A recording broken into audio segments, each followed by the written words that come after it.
Gia đình nghệ nhân Phan Văn Mạnh cũng rất tấp lập đón các đoàn trong nước và nước ngoài để đến trải nghiệm và xem múa rối nước. Khách du lịch khi được đến đây rất là thích thú, về đây là cái nét đặc trưng của một vùng quê Nam Định. Vẽ lắp ráp, hoàn thiện con rối. Lui, son travail, c'est le spectacle, mais aussi pour sa film. Số tư. Còn ông nội là tên bố đấy, bố đẻ là năm 1980 của Sambala. Và để giới thiệu cái múa rối nước Việt Nam cùng với Bộ trưởng Văn hóa Văn Phát ấy. Đến năm 1984 cụ sang Pháp, Ý để diễn.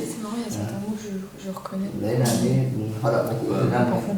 Donc, comme c'est une famille traditionnelle et les métiers étant de génération en génération, donc son père, de son vivant, ils avaient donné des spectacles en Europe. Donc, le Pologne. Khi trò chuyện cùng nghệ nhân Phan Văn Mạnh, chúng tôi càng hiểu thêm về môn nghệ thuật múa rối nước. Và bây giờ mời cả nhà cùng xuống xưởng để xem con trò rối nước.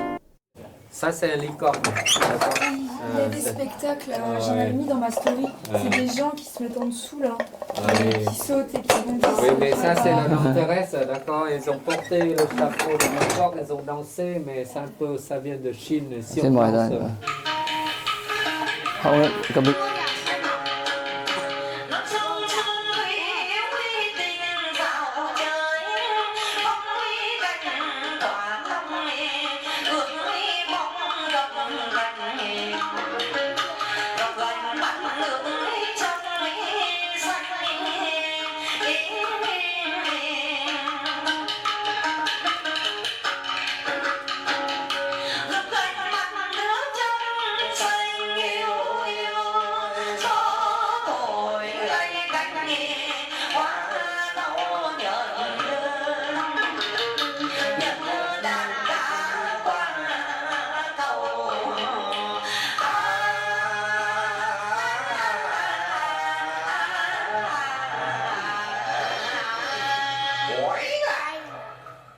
Quái lạ, có vật gì ẩn hiện dưới hồ, đem kiếm thần ra chém vắt đạch để diệt hết nó quái yêu trêu nhiễu.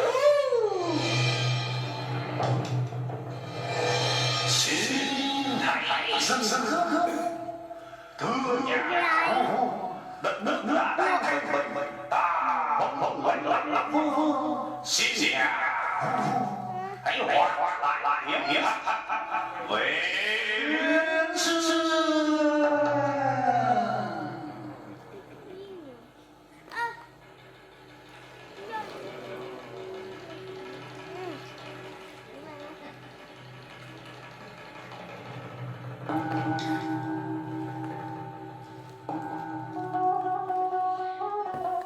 J'ai beaucoup aimé, c'était impressionnant.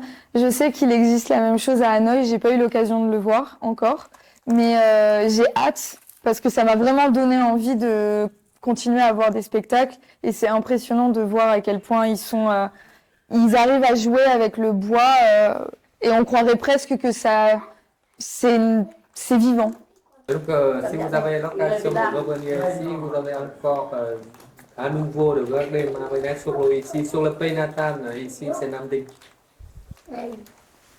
Voilà, s'il vous plaît. La question c'est si je reviens ici? Oui, okay.